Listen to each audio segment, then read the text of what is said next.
참 좋으신 하나님, 감사합니다.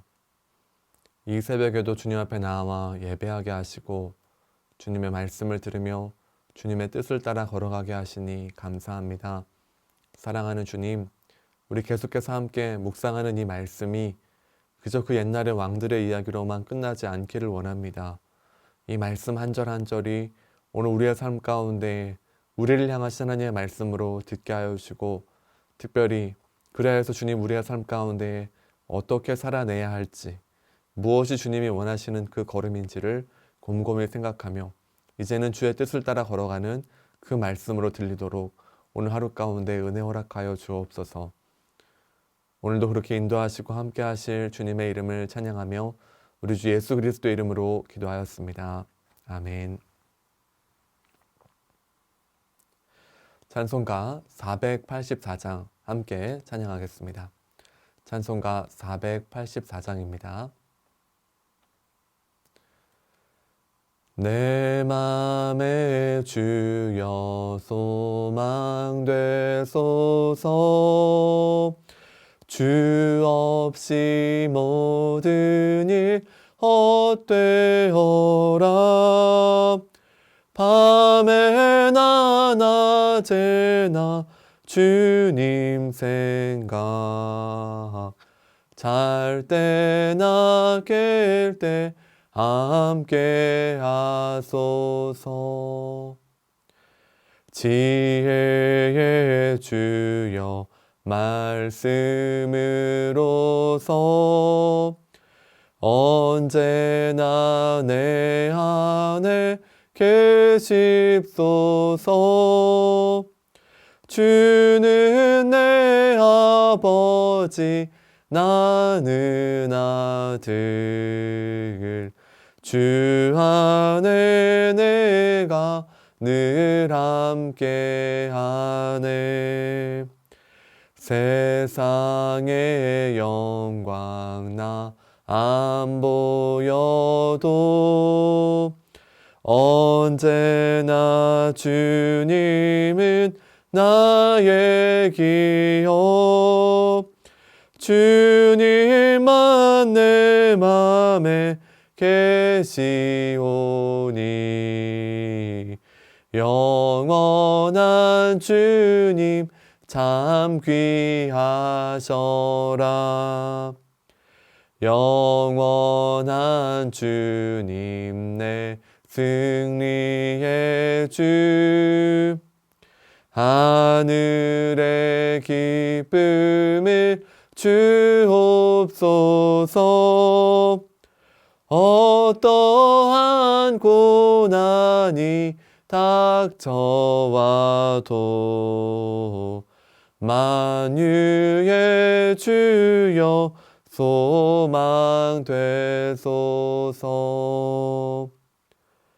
아멘. 오늘 우리에게 주신 하나님의 말씀은 역대하 26장 1절부터 23절 말씀입니다. 역대하 26장 1절부터 23절 말씀입니다. 우리 함께 한 목소리로 같이 읽겠습니다. 유다 온 백성이 나이가 16세 된 우시야를 세워 그의 아버지 아마샤를 대신하여 왕으로 삼으니, 아마샤 왕이 그의 열조들의 묘실에 누운 후에 우시야가 엘롯을 건축하여 유다에 돌렸더라. 우시야가 왕위에 오를 때에 나이가 16세라 예루살렘에서 52년간 다스리니라. 그의 어머니의 이름은 여골리아요 예루살렘 사람이었더라. 우시야가 그의 아버지 아마샤의 모든 행위대로 여호와 보시기에 정직하게 행하며 하나님의 묵시를 밝히 아는 스가랴가 사는 날에 하나님을 찾았고, 그가 여호와를 찾을 동안에는 하나님이 형통하게 하셨더라. 우시야가 나가서 블레셋 사람들과 싸우고 가드 성벽과 야브네 성벽과 아스돗 성벽을 헐고 아스돗 땅과 블레셋 사람들 가운데에 성읍들을 건축하매, 하나님이 그를 도우사 블레셋 사람들과 구르바알에 거주하는 아라비아 사람들과 마온 사람들을 치게 하신지라. 암몬 사람들이 우시야에게 조공을 바치매 우시야가 매우 강성하여 이름이 애굽 변방까지 퍼졌더라. 우시아가 예루살렘에서 성 모퉁이 문과 골짜기 문과 성 구비에 망대를 세워 견고하게 하고 또 광야에 망대를 세우고 물 웅덩이를 파고 고원과 평지에 가축을 많이 길렀으며 또 여러 산과 좋은 밭에 농부와 포도원을 다스리는 자들을 두었으니 농사를 좋아함이었더라. 우시아에게 또 싸우는 군사가 있으니 서기관 여이엘과 병영장 마아세야가 직접 조사한 수요대로 왕의 지휘관 하나냐의 휘하에 속하여 떼를 지어 나가서 싸우는 자라. 족장의 총수가 2600명이니 모두 큰 용사요 그의 휘하의 군대가 30만 7500명이라.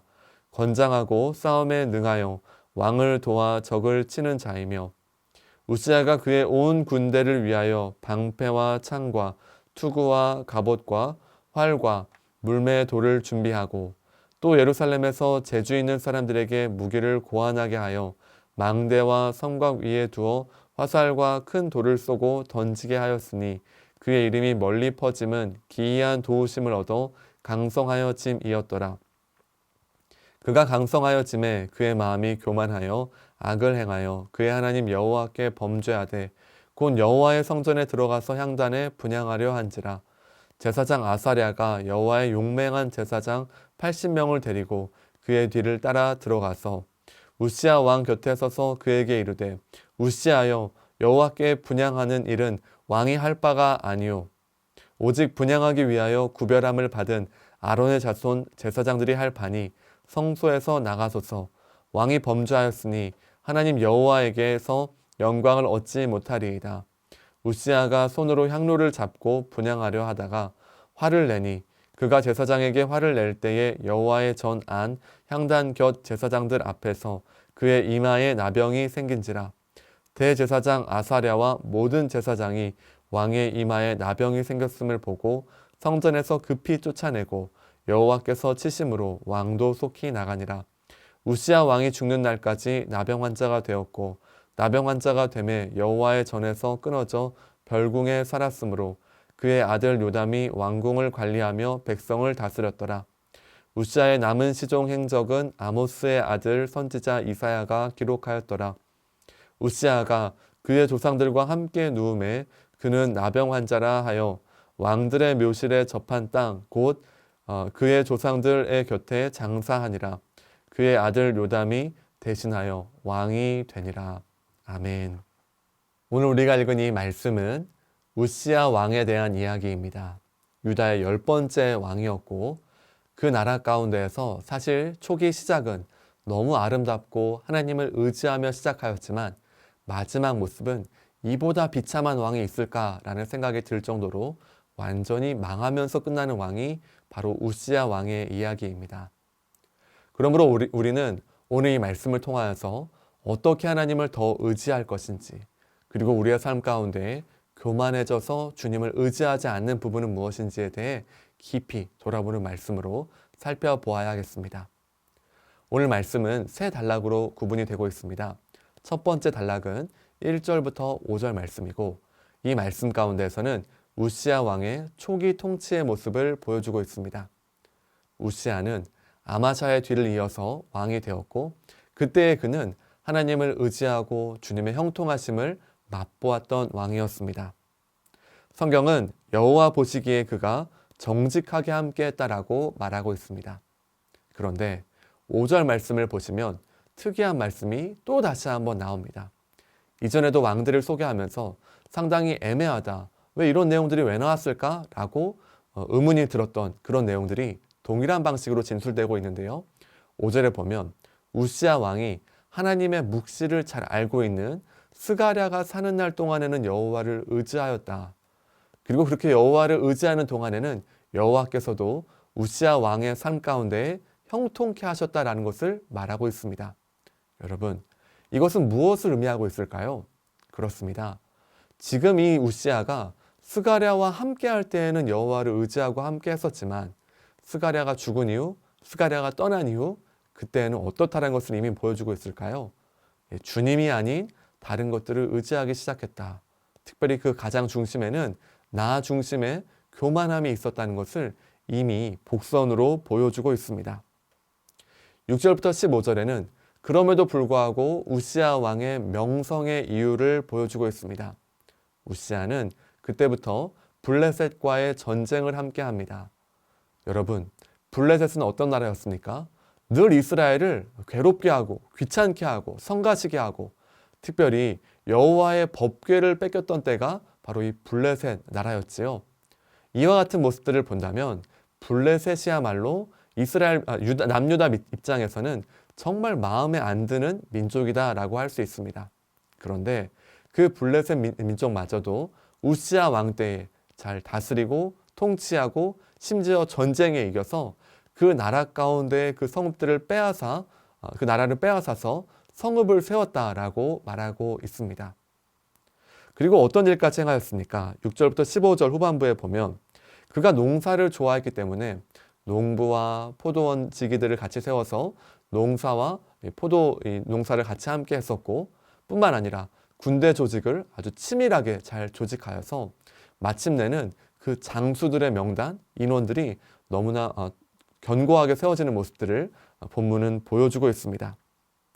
그리고 후반부에 보시면 이제는 그 우시아가 어떤 것까지 행하냐면 방패와 창과 투구와 갑옷을 만들었을 뿐만 아니라 그 당시로 말한다면 새로운 무기를 사용한 것이죠. 15절에 재주 있는 사람들에게 무기를 고안하여서 망대와 성곽 위에 두어 화살과 큰 돌을 쏘고 던지게 하였으니 무엇입니까?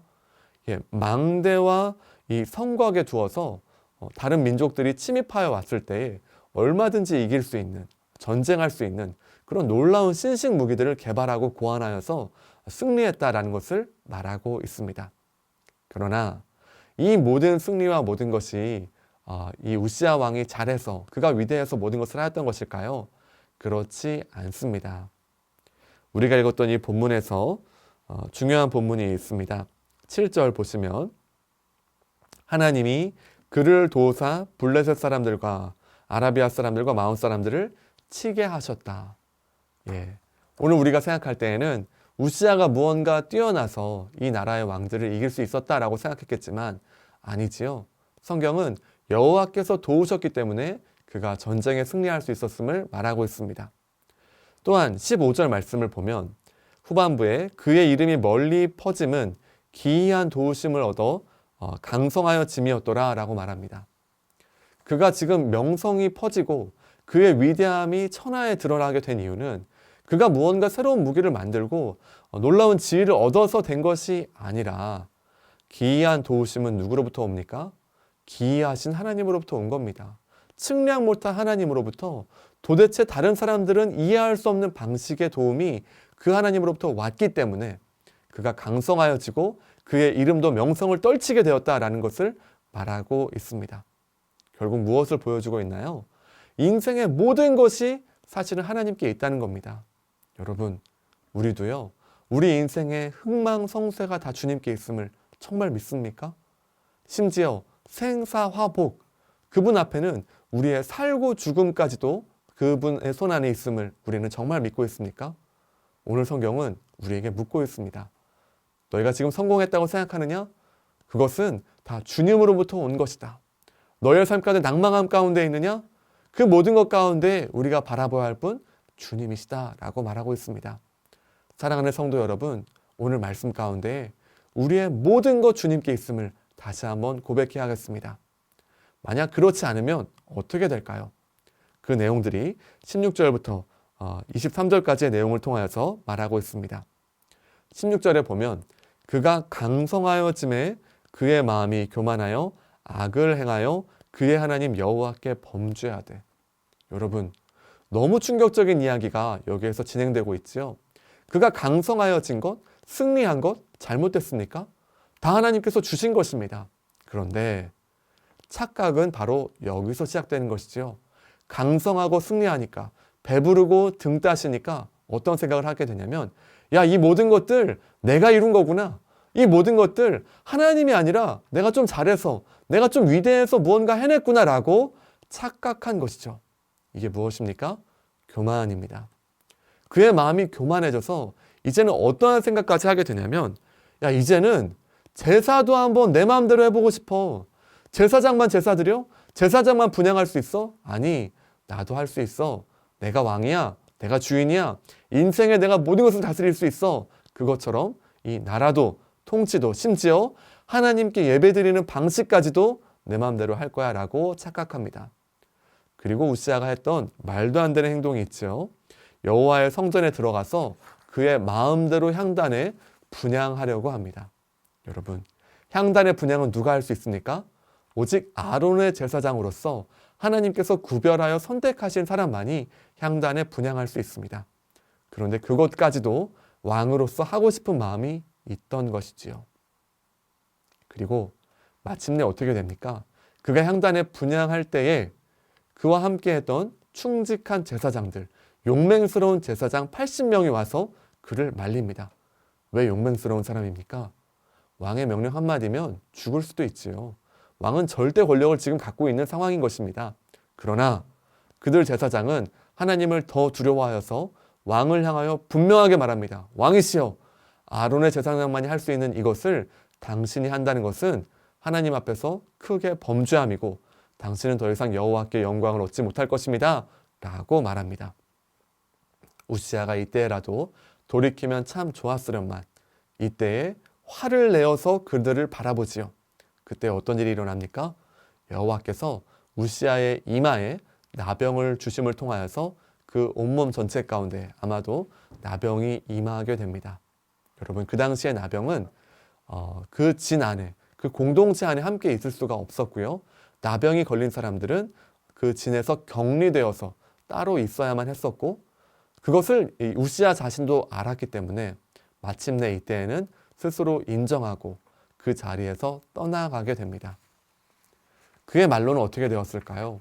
그의 처음 시작은 하나님과 함께하고 동행하고 그 승리하심을 주께서 주심을 통하여서 승리를 맛보았지만 그의 말로는 오늘 말씀에서의 내용과 같이 나병이 생기게 되었고, 그리고 나서 자신도 속히 나가게 되고 죽는 날까지 나병 환자가 되었습니다. 특별히 21절 말씀을 보면 그가 자신이 속한 궁에서 떠나 별궁에 거하였다라고 말하지 않고 그가 나병 환자가 되어서 여호와의 전에서 끊어져 별궁에 살았다라고 말합니다. 그리고 그 왕궁에 누가 있었습니까? 그의 아들 요담이 있었습니다.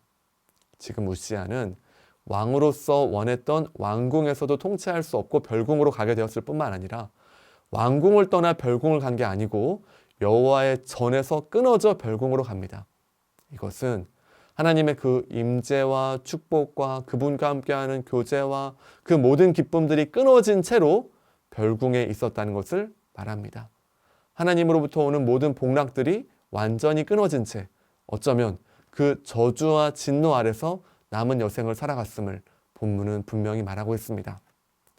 마지막 22절, 23절에서는 우시아는 결국 나병 환자였기 때문에 왕들의 묘실에 들어가는 것이 너무너무 중요한데요. 왕의 평가에 대해서 왕들의 묘실에 접한 땅, 곧 그의 조상들의 곁에 장사한다. 다시 말해 그는 왕들의 묘실에 들어가지 못했습니다. 사랑하는 여러분, 오늘 말씀은 우리를 향하여서 분명히 경고합니다. 죄는 무엇입니까?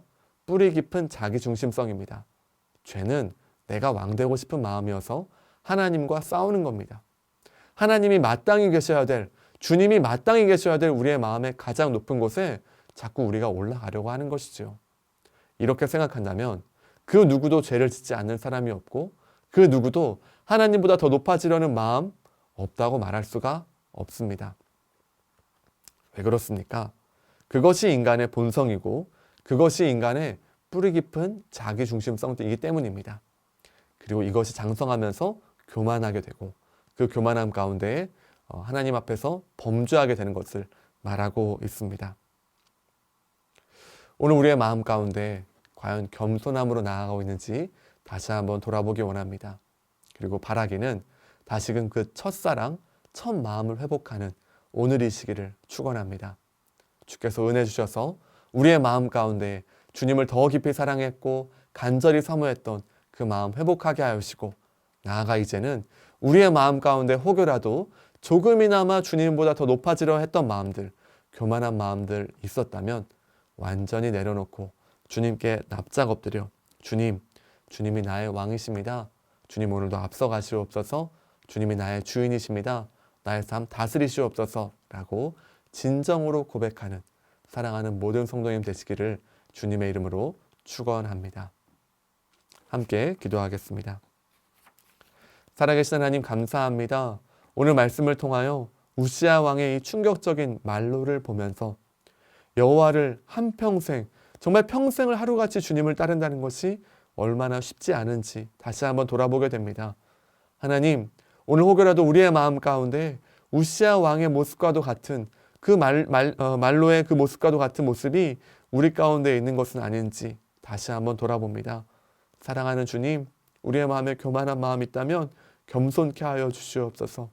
주님보다 내가 더 높아진 마음이 있다면 알게 하시고 이 시간에 완전히 낮아져서 교만은 패망의 선봉이구나 분명히 알고 겸손함으로 여호와를 의지하고 주님 저 앞서가 주세요. 주님 저 도와주세요. 주님이 저의 왕이세요 라고 고백하는 사랑하는 모든 성도님 되실 수 있도록, 그리고 사랑하는 더운 우리 공동체 될 수 있도록 인도하여 주시옵소서. 코로나의 상황이 너무나 심각합니다. 이 가운데 주님 말씀하신 바와 같이 주님의 이름으로 일컫는 백성으로서 주 앞에 기도하기를 원합니다. 우리가 기도할 때인 줄로 알아 더욱 깨어 기도하게 하시고 그때에 주님의 인도하심과 선하심과 그 긍휼하심 이 땅 가운데 내리워 주시옵소서. 감사드리며 우리 주 예수 그리스도의 이름으로 기도하였습니다. 아멘. 오늘 이 시간 함께 기도할 때에는 내일 예배를 기억하시면서 같이 기도하겠습니다. 내일 예배 가운데 동일한 은혜로 함께하여 주시옵소서. 주님의 사랑을 더 깊이 고백하고 우리의 마음의 교만함들 내려놓고 온전히 겸손함으로 나아갈 수 있기를 같이 기도해야겠습니다. 나아가 주일학교 교육부서 예배뿐만 아니라 아시안 유학생 예배까지 함께하고 있습니다. 그 모든 예배의 자리마다 변함없이 주님께 더 나아가고 주님의 사랑이 흘러가고 오직 십자가의 영광, 그 복음의 위대함만이 드러나는 바로 그 예배의 자리 될 수 있도록 주님 인도하여 주시옵소서. 우리 간절히 함께 마음 모아 기도하겠습니다. 함께 기도합니다.